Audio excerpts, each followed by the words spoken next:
Praise the lord. యేసుక్రీస్తు నామములో మీ అందరికీ శుభములు తెలియజేస్తూ ఉన్నాను. ఈరోజు మనం ధ్యానం చేసుకోబోయేటువంటి వాక్య భాగము నిర్గమకాండం 2వ అధ్యాయం 14వ వచనం. అందుకు మోసే నిశ్చయముగా ఈ సంగతి బయలుపరచెననుకొని భయపడెను. స్తోత్రం దేవ సర్వోన్నతుడా, ఈరోజు యొక్క వాక్యపు వెలుగులో మమ్మల్ని నడిపించి బలపరిచి విత్తబడిచిన వాక్యం వ్యర్థం కాకుండా ప్రతి హృదయంలో నాటబడి నూరంతల పంట అనుభవించిన కృప చూపించమని యేసుక్రీస్తు నామములో ప్రార్థించి నమ్మి పొందుకుని ఉన్నాం తండ్రి, ఆమేన్.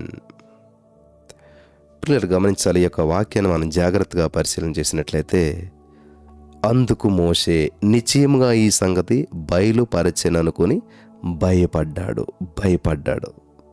మోసే భయపడ్డాడు. ఎందుకంటే ఆ మోసే గారు చేసినటువంటి హత్యా నేరాన్ని ఎక్కడ ఫరోకు తెలియజేస్తారో, ఫరోకు తెలియజేస్తే మరి ఫరో శిక్షిస్తాడు కదా, ఐగుప్తుల యొక్క శిక్షలు కఠినంగా ఉంటాయి కదా అని ఎంతగానో భయపడ్డాడు. నిజానికి మోసే భయపడినప్పటికీ ఆ భయంలోనే ఉండిపోలేదు. నిజంగా అదే భయంలో ఉన్నట్లయితే ఇక్కడ మోసే భయపడుతూ ఉన్నట్లుగా అని ఉండేది. కానీ భయపడ్డాడు అని కాదు. భయపడ్డాడు అంటే ఏంటి? ఇంకా అయిపోయింది, భయపడుతూనే లేడు. తన సహోదరులకు దేవుడు తన ద్వారా రక్షణను అందిస్తాడని చెప్పి బహుశా మోసే ముందే గ్రహించి ఉండొచ్చు. అందుకే వాళ్ళని రక్షించడం ఎలాగుండా తను కూడా రక్షణ పొందాలి కదా, తన రక్షణ కూడా దేవుడే చూసుకుంటాడని, తన తప్పును క్షమిస్తాడని గ్రహించి భయపడుతూనే కూర్చోలేదు. ఏం చేయడు తెలుసా మోసే గారు? హత్య అనేటువంటి నేరాన్ని లేదా పాపాన్ని చేసినప్పుడు భయపడలేదు, కానీ అది ఎక్కడ అందరికీ తెలిసిపోతుందో అనేటువంటి భయము మోషేను ఆవరించింది. శరీర సంబంధమైనటువంటి ఇలాంటి ప్రవర్తనను విడిచిపెట్టి దేవునికి నమ్మకమైన వ్యక్తిగా మోషే మారినట్లే నీవు కూడా నీ స్థితి నుండి ఉన్నతమైన ఆత్మీయమైనటువంటి స్థితికి మారొచ్చు అని నువ్వు గ్రహించాలి. ఇది చాలా చిన్న విషయంగా మీకు కనిపించవచ్చు. ఇక్కడ మోసే భయపడేది హత్య చేసినందుకు కాదు,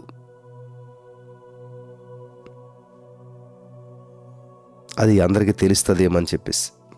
నా ప్రియమైనటువంటి సహోదరి స్నేహితులారా, దేవుని మాటకు విరుద్ధంగా జీవించడమే కాదు కానీ ఆలోచించడం కూడా పాపమే.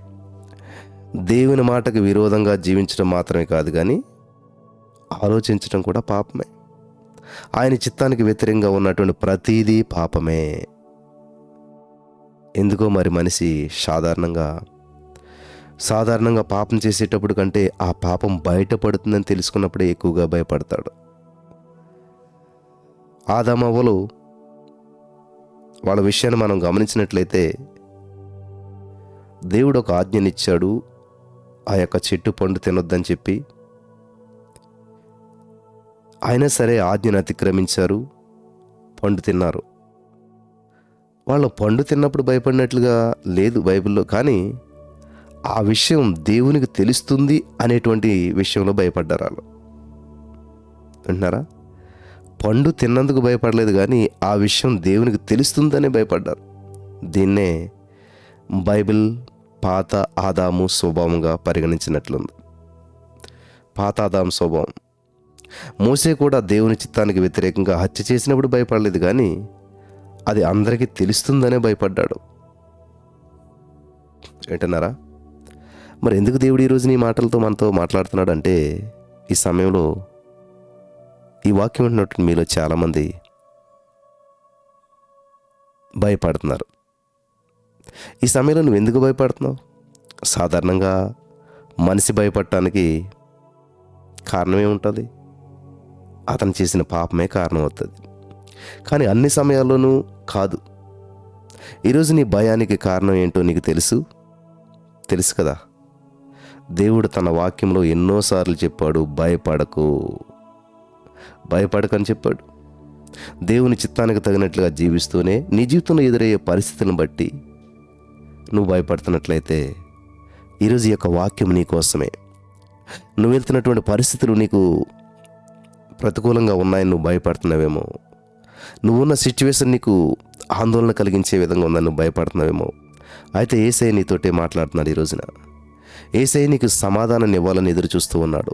నీ చుట్టూ ఉన్నటువంటి పరిస్థితులను బట్టి నువ్వు కృంగిపోవద్దు. నీ చుట్టూ నిన్ను తొందర చేసే పరిస్థితులను చూడకుండా ఆ పరిస్థితులు నిన్ను కృంగజుతాయి. కాబట్టి మరి ఏం చేయాలి? దేవుని వైపే చూస్తూ ముందుకు సాగిపో. దేవుని వైపు చూస్తూ ముందుకు సాగిపో. ఒకవేళ నీవు చేస్తున్న నీ రహస్య పాపాలే నీ భయానికి కారణమైనట్లయితే అవి నీకు తెలుసు.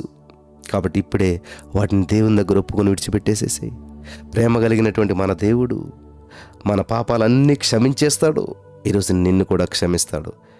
నీవు దేవునికి వ్యతిరేకంగా చేసిన ప్రతిదాన్ని క్షమించి నిన్ను ఒక నూతనమైన వ్యక్తిగా మార్చేటువంటి సమయం ఆసన్నమైంది. ఇదే ఆ సమయం. కాబట్టి ఇప్పుడే దేవునికి వ్యతిరేకంగా నువ్వు చేసిన ఏదైనా సరే ఒప్పుకొని విడిచిపెడితే, అతిక్రమలు దాచిపెట్టువాడు వర్ధిల్లడు, వాటిని ఒప్పుకొని విడిచిపెట్టువాడు కనికరం పొందుతాడు. రేపేమవుతుందో అని చెప్పి కొంతమందికి భయం, నా భవిష్యత్తు ఏంటనేటువంటిది కొంతమందికి భయం, ఈరోజు ఈ సమస్య ఎలా తీరుతుందో అని ఇంకొకరు భయం, అయ్యో ఈరోజు ఈ ఈఎంఐ ఎలా కట్టాలి, ఈరోజు ఈ యొక్క రెంట్ ఎలా కట్టాలి, ఈరోజు ఈ అప్పు ఎలా తీర్చాలి, ఈరోజు డేట్ పెట్టానే, ఈరోజే వాళ్ళకి ఇస్తానని చెప్పానే, ఈరోజే నా సమయం వచ్చేసిందే, ఎలా ఎలా ఎలా అనేటువంటి భయం మిమ్మల్ని ఆవరించినట్లయితే, నా ప్రియమైనటువంటి సహోదరి స్నేహితులారా, దేవుడు నీతో మాట్లాడుతున్నాడు. కొంతమందికి ఈ యొక్క వాక్యం వినాలంటే భయం, ప్రార్థన చేయించుకోవాలంటే భయం. ఎందుకంటే ఎక్కడ తమ రహస్య జీవితం బయటపడుతుందో అనేటువంటి భయం. మరి అయితే ఏం చేయాలి? ఈ క్షణమే యేసయ్యని హృదయంలోనికి ఆహ్వానించు. నీవు ఉన్నటువంటి పరిస్థితి నుంచి, అది ఎటువంటి స్థితి అయినా సరే, ఎలాంటిదైనా సరే, ఆయన దగ్గరకు ఉన్న పాటునొచ్చి చూడు. ఒకసారి నీ జీవితంలో నిన్ను భయపడుతున్నటువంటి అన్ని భయాల నుంచి ఆయన నిన్ను విడిపించేశాడు. ఆ విడుదలను స్వతంత్రించుకుంటావు.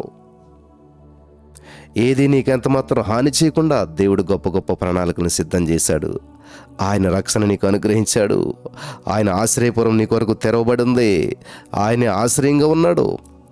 ఈ రోజున నీవు అప్పుల్లో, అనారోగ్యంలో, నిందల్లో, నిరుద్యోగంలో, వివాహ విషయంలో, ఇలా ఎన్నో ప్రతికూలమైన పరిస్థితులు నీ చుట్టుముట్టి నిన్ను కృంగదీసి నిన్ను భయపెడుతున్నట్లయితే, యేసయ్య ఈరోజు నీ కొరకు 2 హస్తాలు చాపించాడు.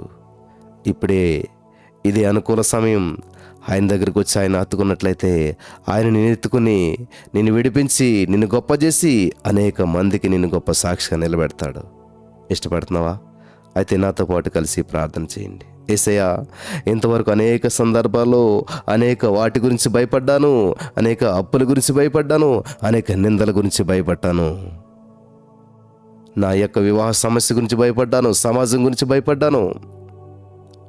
చేసిన పాపాన్ని బట్టి భయపడే జీవితం నాకు వద్దయ్యా. ప్రభా, నాకు వద్దు ప్రభా. ఎక్కడ నా జీవితంలో, నా కుటుంబంలో ఆలస్యాలు అవుతాయో, అపాయాలు మమ్మల్ని ముంచుకుని ముట్టేస్తాయేమో, ఆ అపాయాలు మమ్మల్ని ముంచేసి ముట్టడిస్తాయేమో అనేటువంటి భయాలు కలిగి ఉండకుండా నీ వైపే చూస్తూ నీ చిత్తంలో ముందుకు సాగే భాగ్యాన్ని మాకు దయచేసినందుకు నీకు వందనాలు దేవా. ఈరోజు మాతో మాట్లాడావు.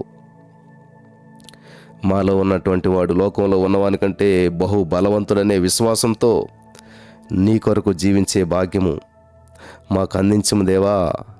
నువ్వు సహాయం చేస్తున్నందుకు వందనాలు. ఇంతవరకు అటు ఇటు లోకం వైపు చూస్తాను సహాయం కొరకు, కానీ ఈరోజు నీ వైపు చూస్తున్నాను, నీ మీదే గురి కలిగిన్నాను దేవా. నన్ను ఎత్తుకుంటున్నందుకు వందనాలు దేవా. ఈ యొక్క సమస్యల్లో, సందిగ్ధ పరిస్థితుల్లో ఈ లోకంలో నేను ముందుకు నడవలేకపోతున్నాను యేసయ్యా. నన్ను జ్ఞాపకం చేసుకున్నావు. నన్ను నీ బిడ్డగా స్వీకరించినందుకు వందనాలు చెల్లిస్తూ యేసు నామములో ప్రార్థించిన మేము పొందుకుని ఉన్నాం తండ్రి. ఆమెన్.